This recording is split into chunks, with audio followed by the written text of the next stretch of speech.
council action to take. I'll make the move. I'm not waiting for all of you to come in.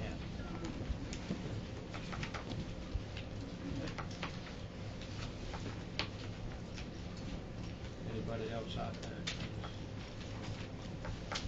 Deborah doesn't say it. Mr. Chairman, I make the motion that we go out of executive session back into our regular session and that no votes were taken during the executive session. We need a second. Second. All in favor signify by saying aye. Aye. All opposed? Motion carries. Okay.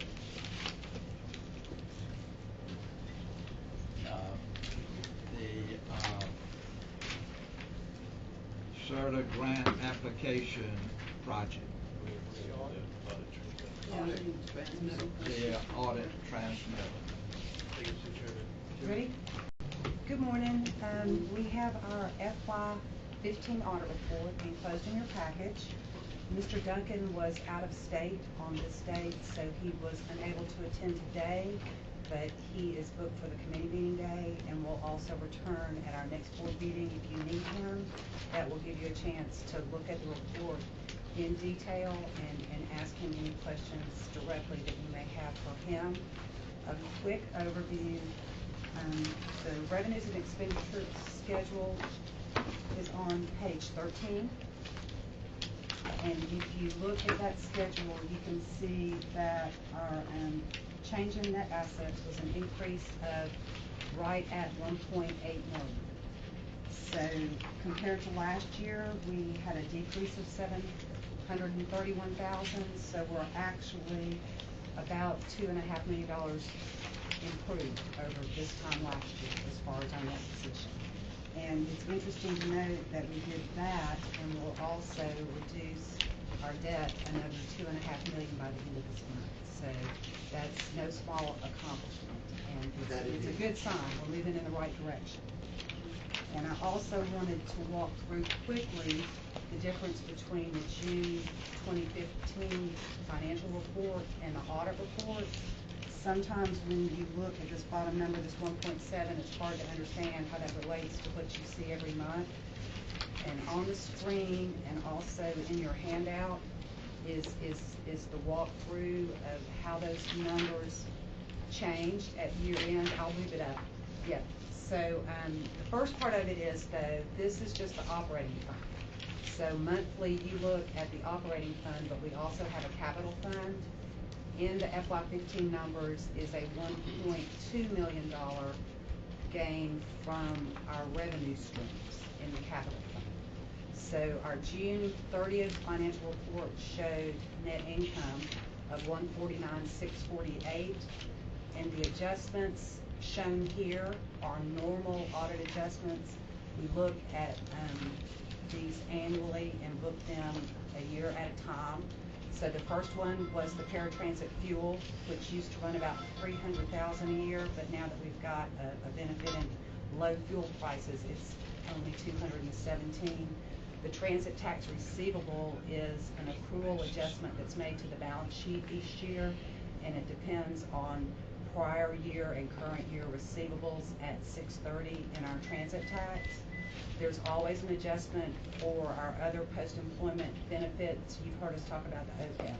So there's always an adjustment there, and we always make an adjustment for our accrued leave. We value and accrue our paid leave at 6/30.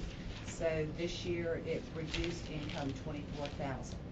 There were some 15 adjustments that are annual adjustments also, but kind of out of the ordinary. Our accountant asked us to change the way we book advertising revenue. You're used to seeing it gross in the revenues and then an advertising commission expense showing the part that we pay the vendor. He wanted us to change the way we book that and book it net to revenue and show a payable to the vendor. So there was a $51,000 reduction there.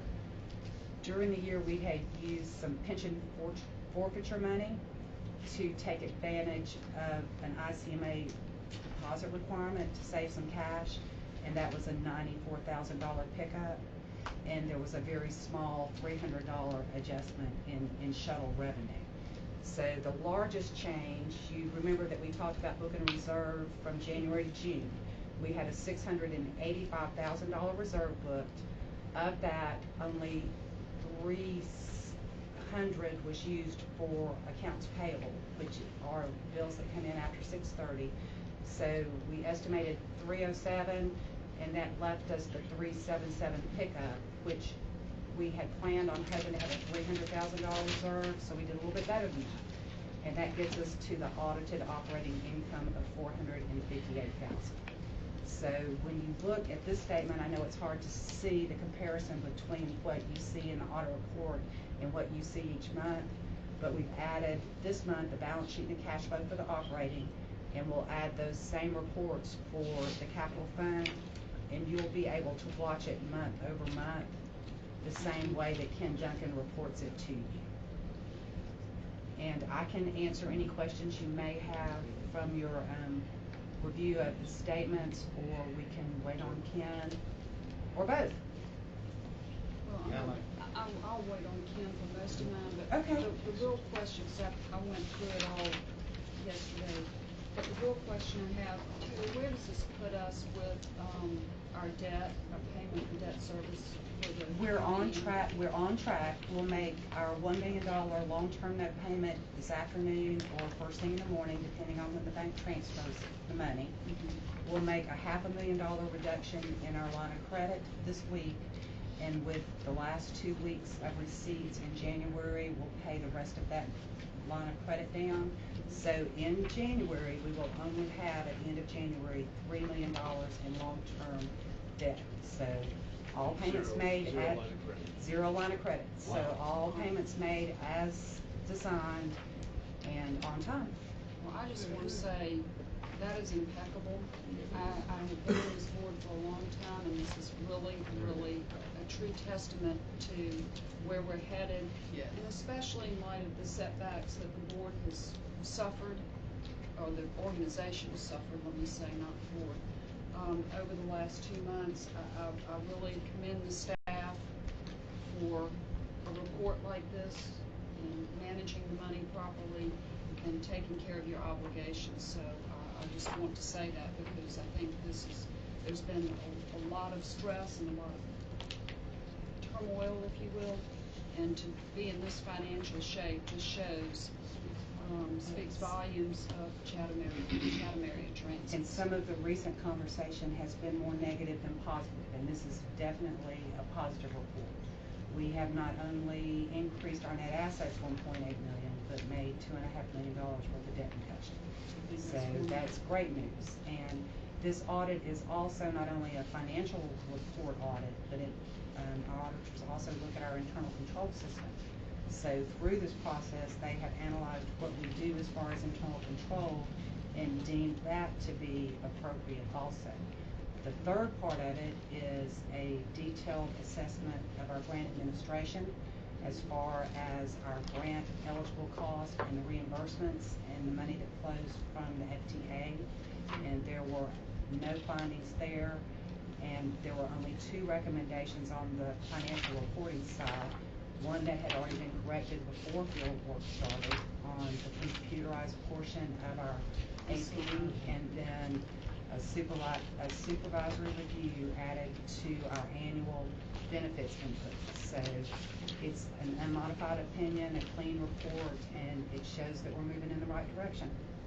Are you referring to, when you get back to like page 28, these are where the findings that those have been addressed? Yes, they were. The first one was actually addressed before the audit ever started, and during the audit and before Mr. Duncan left, the second one was corrected.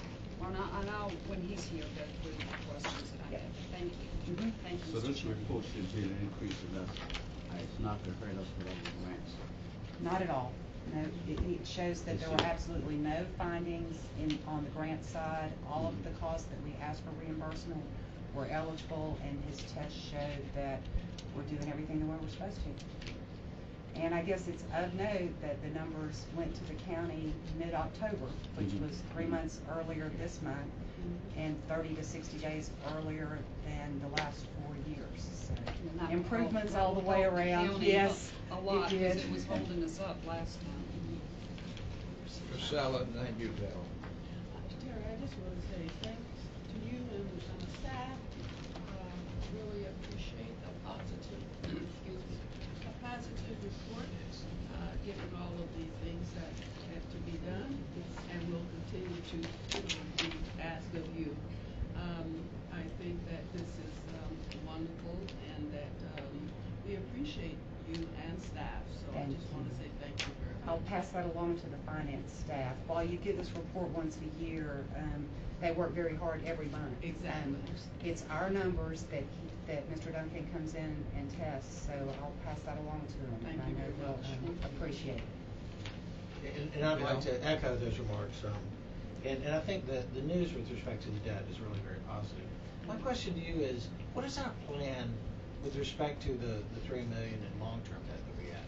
It was Remaining. actually restructured to be Uh-huh. reduced $1 million each year. So Okay. we're on target, and in 3 years, the long-term debt will be down to 0. We don't see a need in the foreseeable future to increase that. Okay. That was basically a product of the Was BLEA that about transition. A year ago, roughly a little over a year ago, we restructured all this. We restructured last year in order to move the debt that was necessary at transition to a long-term instrument and separate it from the operating line, which until we gain a cash reserve of about that much, we'll always need some type of operating assistance to make Right. it through the low months of Right. transit tax. Okay, thank you. So I think we're on track, Mr. Broker, Good. and in 3 years, we will not have any long-term debt at all. Fantastic. Fantastic. Any other questions? Okay, thank you, Terry. Mhm.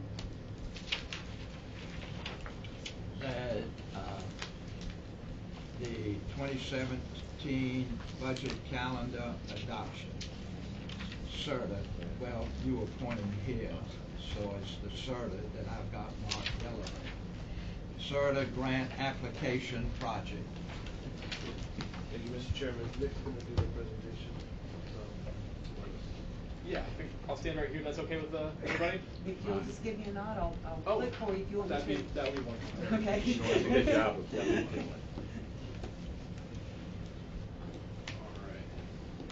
Thank you, Curtis. Yeah, you can just. Thank you, everybody. So my name's Nick. I work here at Chatham Area Transit, and I've been asked to prepare a presentation about the applications for grants I'm here preparing for the State Road Tollway Authority Go Transit Capital Program. So just a brief outline. I'm going to give you a little bit of a background of what that program is and how it all came about.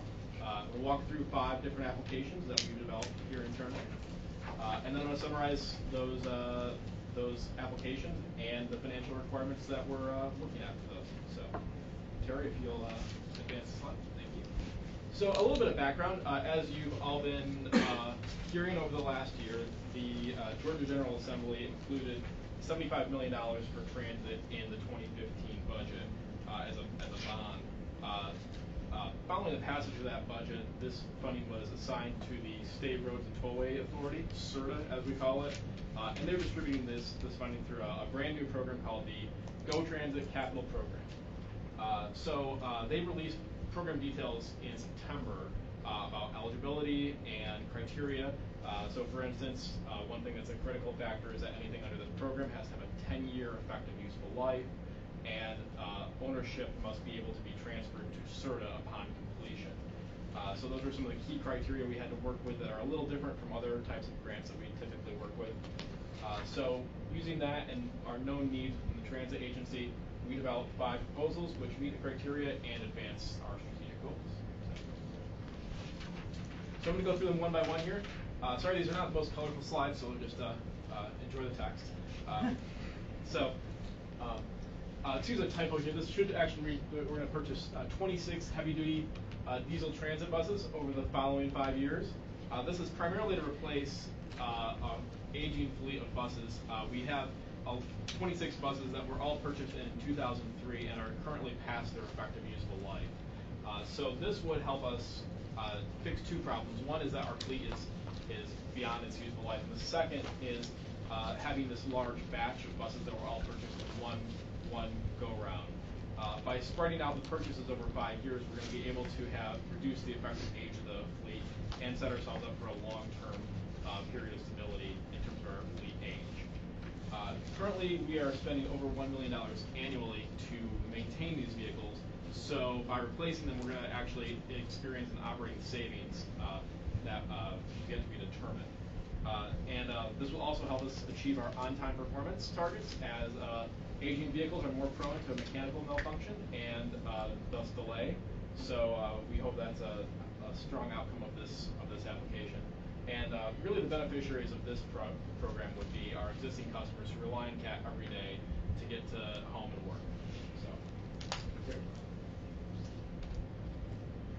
the second grant application that we're looking at is we're titling Fleet Capacity. And this would be for the purchase of 23 additional heavy-duty diesel transit buses. And I should mention for both of these, we're looking at buses that are in the 35-foot, 40-foot category, and a mix of those two sizes. The real key here is that we are hearing signals from within the community that there is a need for service that runs faster, particularly within the core service territory in Savannah. This would allow us to provide headways that are approximately 15 minutes or lower within that downtown service area. As some frequency enhancements are mentioned within our transit development plan, these would be outlined in accordance with that. This would benefit both existing riders who would experience less waiting every day when they use the system, and potentially new riders who may currently not use the system because they just feel like it takes too long to catch the bus. So we see this as being a potential way to really boost the image of CAT and access some new ridership in the future.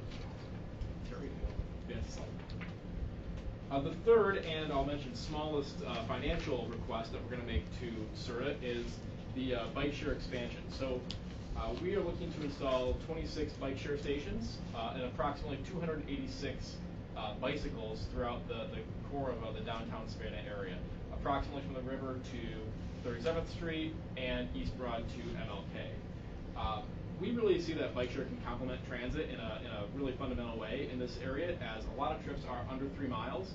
So this would help our existing transit customers use bikes as a way to get from point to point without having to wait for a connecting bus, and also help potentially new customers who may not be our normal riders find ways to use transit in their everyday lives.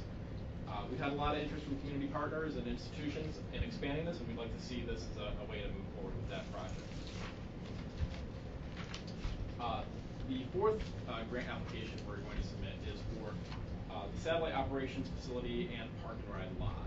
So as you may be aware, within the county capital improvement program, and there's specification for the development of this type of facility at the edge of our service district to help with deadhead operations and provide parking for commuters to access transit services. So this would combine those two facilities, and it would allow us to really expand our ability to service vehicles that are on the edge of the service district currently. The primary beneficiaries of this project would be commuters and other people who are not currently using CAT services for their trips to work. Terry, if you'll advance the slide. The final grant project that we're considering here is the development of transit-oriented development. And as Mr. French and Ms. Stone presented a few months back on the trip to Denver, they witnessed this firsthand, seeing how higher density, mixed-use types of areas really can support transit as a lifestyle choice and as a way to get around. So there's research to stand behind this, and there's lots of experience here. We think that we can achieve a type of community that would be able to really utilize transit at a much higher rate than your typical new development in the Savannah context. One other potential benefit of this is that there would be a financial upside to CAT in terms of whatever the financial arrangement would be reached with the private developer. Terms of those obviously have not been settled out yet, but there's a financial upside to this to CAT as well. And the beneficiaries in terms of recipients would be the people who live or work within that community. So to summarize, go to the next slide.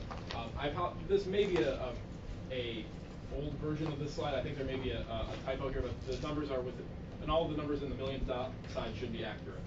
The total costs of these projects, all combined, add up to about $43 million. The largest one the largest two are the bus fleet reliability and bus fleet capacity. And we're proposing to match SPLOST funding on two of these projects. That's the bus fleet reliability and satellite operations facility projects. For those of you who are not mental math wizards, the bus fleet reliability is a 20% match, which is very consistent with the federal funding formulas, and the satellite operations facility is a 10% match. So it's a little lower, but we believe it's still a very strong application. With that, I will ask what questions you have. Yes. Okay, Bill. Nick, how competitive is this going to be? I know that we were told a couple of months ago that MARTA was pretty much out of this mix, and they won't be submitting applications. So the other folks in the mix will be everyone outside of Atlanta. And we're the largest transit agency outside Atlanta, so correct. Shouldn't that put us in a good position? It will put us in a good position. We expect it will be competitive, as in most transit agencies and transit operators, whether they're cities or counties, will put in for some portion of this. Since it's the first year, we don't really have a good barometer to go off of yet. So, is there anyone on the decision-making board or body that we have any direct? I'm seeing nods. That's really more of a Mike Backer type of question. Okay. But Adam, if you wanted to speak to that. So we Mike Backer represents us in state and local. So we are, there will be a transparent state process, but we're in conversations to make sure that people understand our requests and that there is if there are any questions, that they're answered before they do the evaluation. Okay. All right, good. Thank you. Nick, Howard, and then you. Okay. This is kind of a question not directly to the numbers, but sort of connected to the numbers. Curtis, part of the success for this park and ride is going to be, can the bus get down quicker than the cars? Are we talking bus in the shoulder? Are we talking any kind of a? Yes, sir. And are those numbers built into this? Or is this a different? No, they're not built in. The bus on the shoulder system would be paramount to the success of a park and ride. You're absolutely correct. So how if we do this, how would we get the funding for the bus on the shoulder? We haven't really analyzed that part of it because the bus on the shoulder system, from when this first started, this process, we had an impression that there would still be a viable way for the bus to do that without adding new construction. But as far as the exact measurements of how big the road has to be for that to be done, they're still in question. And I guess there's a possibility of $8 million would have to be spent. Adam, is that right? $8 million would have to be spent if we have to improve the enhancements to the road to enable the bus to do that. That's certainly something we can look at and add into this. I just want to make sure it's on our radar. Yes, sir. That's going to be part of the success for this park and Yes, ride sir. is whether or not the bus can beat the cars. Yes, sir. Yeah. Any other questions? yes. Nick, how much input you had on the TOD principles that Mr. French and Ms. Stone brought back to the number of parking space that we have at the transit center? In terms of At the park and ride. park and ride? Yeah. So the park and ride, I believe we're forecasting currently approximately 200 parking spaces. 150. Thank you, 150. Sorry, for the park and ride facility. That would serve a really wide area. Potentially people from either Effingham County or other counties in the general Savannah area. We have estimates that are based on the studies performed by the MPO that will use to drive those numbers. In terms of the parking at the in transit center, is that Yeah. yeah. Yeah.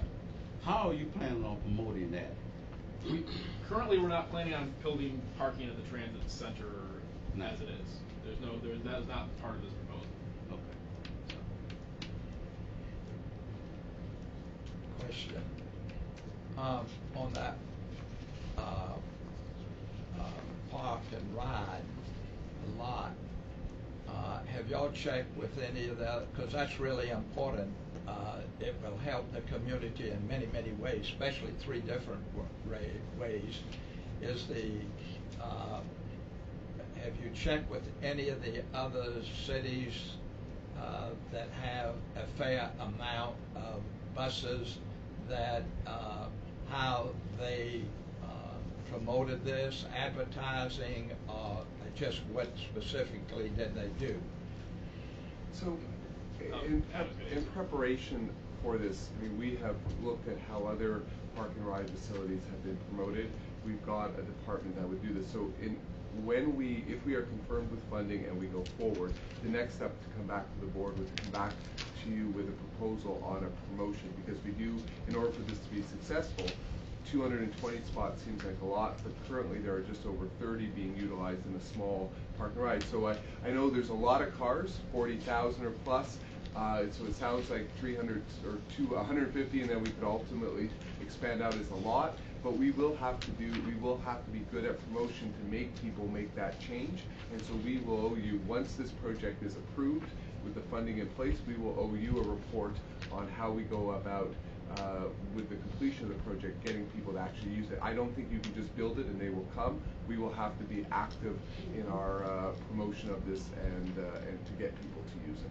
So we will owe that to you. Because you can see in a lot of cities that the way they've gone about it, it has been successful for them, and you can see those parking lots in most of those cities that they've filled up, almost filled up on a daily basis. Yeah, in fact, I was in Portland, Oregon in November here, and I happened to stop at a park and ride lot to try my into town, and I got the last parking space in probably a 300 space deck.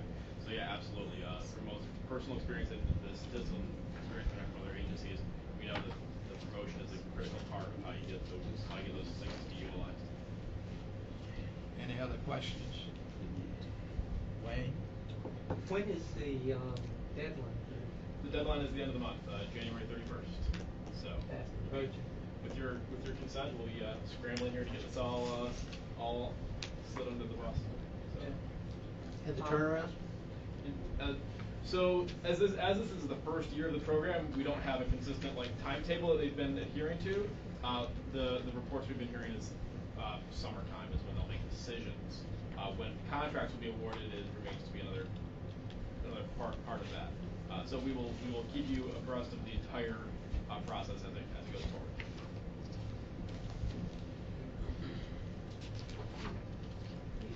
Yes. Go ahead, Wayne. Oh, just one follow-up. The first two had to do with new bus purchases. Now, we're not contemplating hybrid buses, we're contemplating diesel. Was your consideration given to hybrid versus diesel? So yeah, they are diesel buses under consideration for these two grants. We, frankly, in order to meet the goals of the grant, we needed to look at the pricing and how we could do that, and diesel was just going to be a better value for us at this point. With additional funding or specialized programming funding that would, for air quality standards or commissions, we would certainly look at hybrids as an option.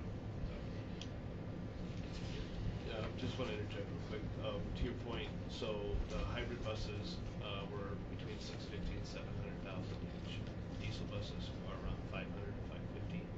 So to get the amount of buses we would need over 5 years is cost effective to get that. And I'd say there isn't a fuel savings, but it's not realized until over time, and we just don't have the initial match to be able to do hybrids. Okay. Thank you. Thank you. Need a motion to approve. So moved. Second. I have a motion on the floor to approve this particular project. All in favor signify by saying aye. Aye. All opposed, motion carries. Action items. approve the CERTA grant applications on the action.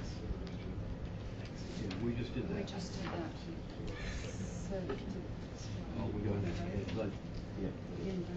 Yes.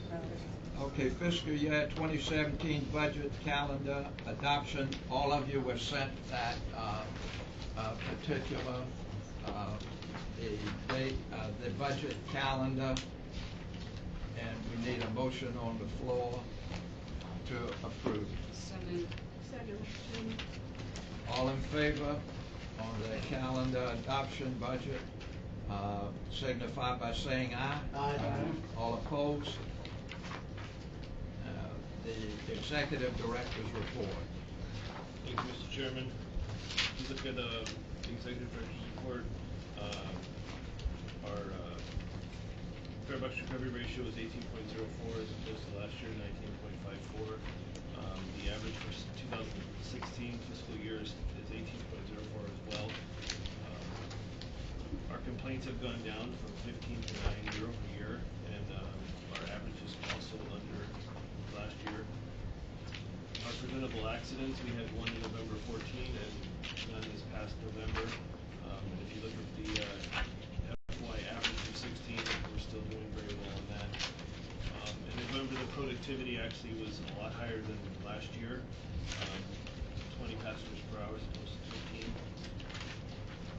Paratransit complaints were down dramatically this past November versus last year, and we're still trending well below last year as far as complaints, and our productivity for paratransit still remains above last year, 4.9 as opposed to 1.7.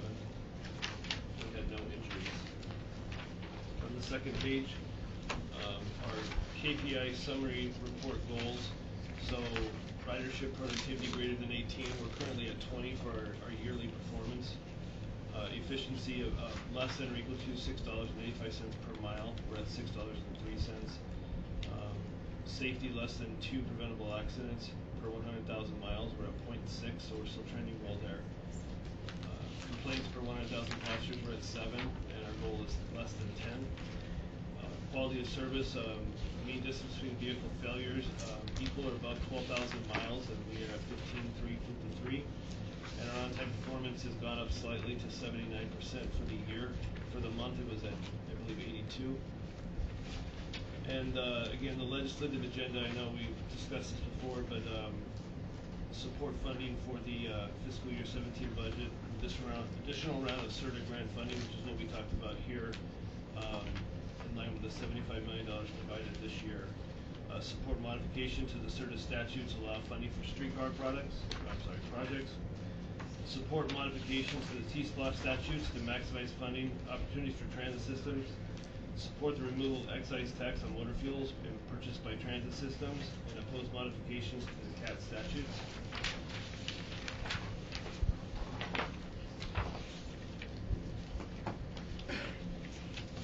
Also, next, after that, if you take a look at the memorandum, I'm not sure if anybody here had an opportunity to read that yet. We had looked at our October numbers with some concern and wanted to do an analysis to figure out what happened. And specific questions, I'm sure Nick can address, but I just wanted a synopsis of this is that we had record enrollment for Savannah State, which caused their students to live off campus and utilize different versions of our fixed route system. And so we had a tremendous spike in October of 14. If you compare October of 15 to other years, except for 14, it's relatively stable. If you also remember in October, we talked about October numbers, our water ferry system was down 30% year over year for October as well. So for some reason in 2014 October, it was just a tremendous spike across different modes. And so looking at all the data, it looks like the Savannah State enrollment was a huge factor, but just in general also we had a tremendous spike. But our numbers, if you look at, like I said, different Octobers throughout the different years, were pretty stable as far as this past October. But the fact of the matter is we were down almost 10% compared to October of last year.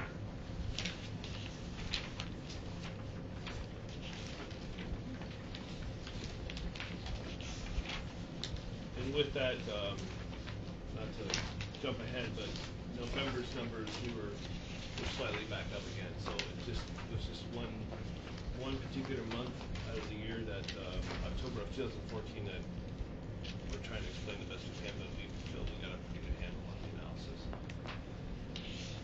One of the things about there wasn't as many particular companies' activity over at the transits. I mean, over at the across the river at that trade center, and that's one of the reasons why that affected, the October numbers. Yes, and even for the ferry system, if you look at all the different Octobers, they're all relatively stable except for October 2014. So compared to the ferry system plus the fixed route, the year-over-year numbers were just way off. Anything else? No, sir. We can jump right into. Oh, I'm sorry. I'm sorry, but pardon my ignorance here, but on page 7, this graph, it says ridership for 2014, ridership for 2015. It looks like ridership for 2015 is down. Page 7, fixed route ridership.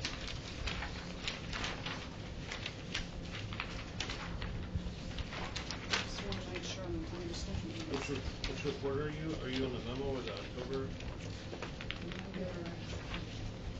My tab's not numbered, but. You're in the service delivery report. Okay.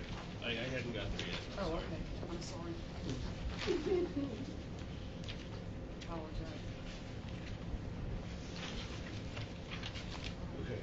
Mr. Chairman, we can move ahead on the service delivery report. Okay. So our November ridership for let's look at page 2, please. The November fixed route ridership was up 1.4% for November. Weekday was 5.2% higher. Saturday was down. We're investigating why, by 21.9%, which is very high, a large reduction, which is driving obviously a lot of that number. And Sunday we were up 1.8%. Paratransit was up almost 26% ridership. Senior Circulator was down almost 15%.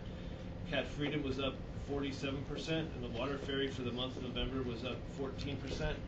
And I know that we had the Rock and Roll Marathon, but we have that every year, so it's nice to see that the number's up, even going back to year-over-year numbers.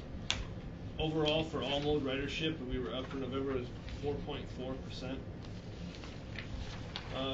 Just to look at a couple different things I wanted to point out on page 3, our DOT shuttle, which if you remember the last few months we reported the ridership, the DOT had been down. It's making a huge rebound in November, up 21%. And the Candler is down 26%, so we're having to figure out what the sudden cause of that is for sure. The Abercorn local 4.4% up, which is our main route, ridership driving route. So that helps tremendously when that route is up. If you look at the waters, you look at both waters, 27 and 28, up 8% and 12.5%. And one thing that I thought was interesting, okay, so down below on the Express, the Airport Express was up 41%, which is a very good sign. And the 114, I know it's down 31%, but I remember seeing numbers of down 80%, down 90%, down 70%. So that has somewhat improved. And of course, the University Express, the 170% of Savannah State, up 65%. If we could move to page 6, please. Just wanted to quickly point out at the bottom that our wheelchairs for fixed route were up 23% for November, which is an encouraging sign. And then if you could go to page 9, please. I wanted to point out that we had 3 functional assessments in November, and one of them did not pass. So they obviously have an opportunity to go to the appeals board. I just wanted to make sure you were aware of that. And I'll entertain any questions you have about that report. We're talking about the fixed route ridership. Right. And, Page 7. Okay, so overall, we're down. So if you look at the, sorry, what do you mean by overall? Well, I mean, from what you're showing on this graph, your numbers are lower than what it was in 2014. Yeah, so if you look at the spike, the green spike in October, the green line is last year, so that's where the spike differed from this year. And then you see the green line go down, back down and meet the blue line again as we move into November.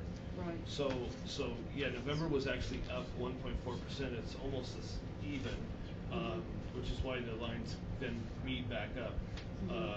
And the October spike is not really. You notice you don't see the green line spiking up anywhere else. It's just October, and so that's really the driver of what happened compared to last year. So yeah, overall, our number is down when you factor in the October number. But if you look at the rest of the year from July all the way to November, the green line and the blue line match up pretty well. Well, I was just worried about that. And it sort of started and looks like it started in September. That just may be just the way it's just presented. It's really October is the main month. And so we do have some time to make up that hit that we took for October, but we hope to be able to bring that back. Okay, I mean, I just didn't know if there was anything.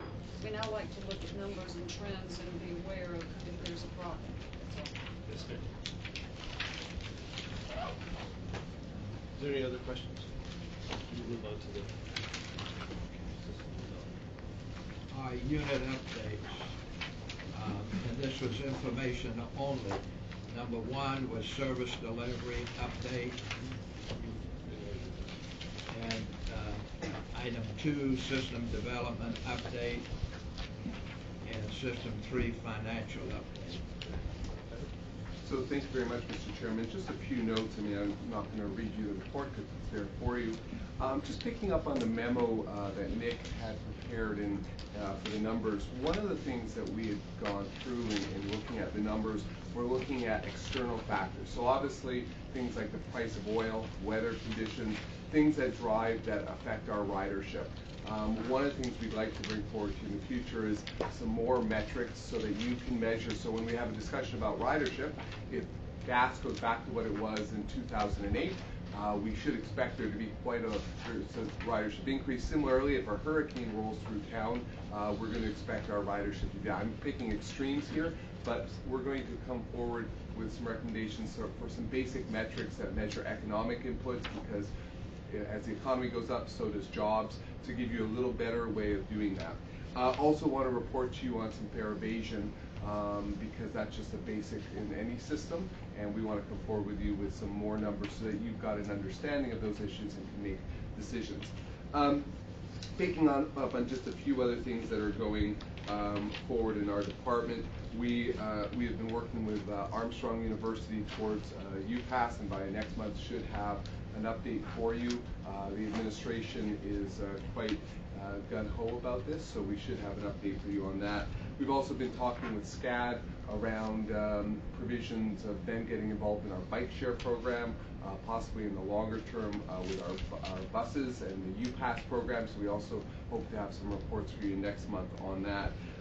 Similarly, our department's been very active, as you've seen, and I won't repeat any of the details around the satellite facility, because obviously that has an impact on service and how we go about planning our programs. We're also looking at, we've also been assessing the needs for more work on the triennial review. You'll be familiar that we submitted reports. Our triennial review requires a lot of data updates, graphs, maps, stuff that this CAT needs to do in preparation for more detailed review by the FTA. It's not just our department, obviously other departments as well. Just finally, in the last couple things here, we've also this week will be bringing forward some notes on fare payments because that was requested of us. Where we did the board change, which is going into effect in the coming weeks. And then there's some other longer-term projects in terms of looking at ride-sharing technology, new transit ordinance, and then we, as normal, as a department, look to see if we can improve the routes. So Will, who's our transit planner, has been looking at some of our routes to make some minor changes just on how they operate. No major changes and no service level changes. So I think there are other things, obviously, but I think that gives you a little indication of what the department's been going on. Government relations has also been big as the state legislature is now in operation. So Mike Thacker, you'll see a report from him on that as well. So with that, I'll lay my report on the table. Okay. Information only again for financial update, which. So the financial update is in your package.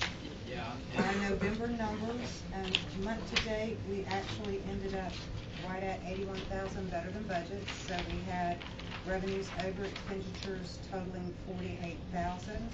This helped negate our year-to-date negative variance. So right now we're sitting at right 277. So this is through November, and you'll remember we talk about the FY16 FTA funding notice. It should be out maybe in the next 4 to 6 weeks. With that notice comes the opportunity for us to program our operating and PMS systems for the last 6 months of the year, and that's where we'll continue to gain on that negative variance. You can see from our revenues year to date that the category that's in the worst shape is that PM number, and that will turn around with the FY16 funding rate. So that should be, and I've incorporated that into the projection, so you can see the revenues go up on the projection, and also the bottom line negative variance reduced to almost nothing. It's a $40,000 loss projected at June 30th. The additional schedules that you have outside of the package, an operating set of financials that includes the revenues and expenditures, your balance sheet, and your cash flow statement for the month of November. We'll continue to enhance this package, add year-to-date numbers, and one of my favorite schedules is the income statement and the balance sheet in a trending format, where you can look at every month for the year, one after the other. So I'll try to work up something that's large enough for us to read, where you can see that, and you'll know in any one month what the prior months were for that physical year. Staff will work with the Finance Committee to develop these reports so that they're most useful to this board, and we'll also provide it in whatever detail you need. If you have any questions, I'll be happy to answer them. Terry, Yes, sir? and the way that the fuel market is really come down. Right. And there's a lot more. I saw a recent report yesterday where you've got one of those countries over in Europe that's going to be putting out a lot more fuel, so it'll come down. But that has really helped us in our budget. It has. We didn't lower the fuel budget this year. We left it stable with last year. We don't really want to take that risk. It could turn around and skyrocket on us as it did, I think, in 2011, 2012. So we left the budget flat so that we're protected from that risk, and also to incorporate the excise tax that we may eventually get billed from the state. But we do show a positive trend here, and even with the excise tax, we should hit above budget, better than budget. Any other questions? Okay, old business. Any old business? No, sir. How about new business? Yes, sir. We have the calendar for the next fiscal year. Board meetings, committee meetings, just wanted to pass that. You also need to appoint the committee. Oh, thank you. Does anybody have any concerns about the board meetings on the third Tuesday of every month? Okay.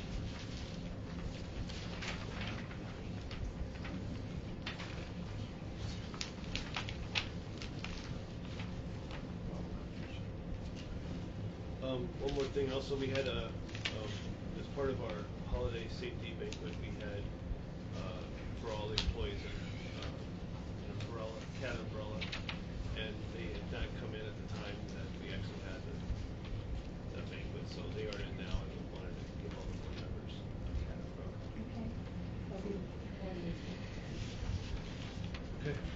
Okay. All right then, thank you all for attending, and, Now we have to go to committee. yeah, we have a committee now, for, looking now about looking for the executive director, but in the meantime, our director now is set up on an interim basis, and what the committee will do, which consists of Helen Stone with Howard French and Priscilla Thomas, they will be getting together to get information, especially from our attorney. He'll get that information to you concerning the operations of a system. And they will come together and go into the things, and the information that our attorney will get will be very helpful with them. All right, and now the meeting is adjourned.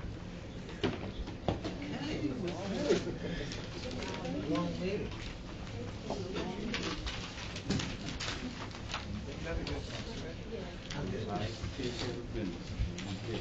Yes, we did. A lot of business taken care of. Thank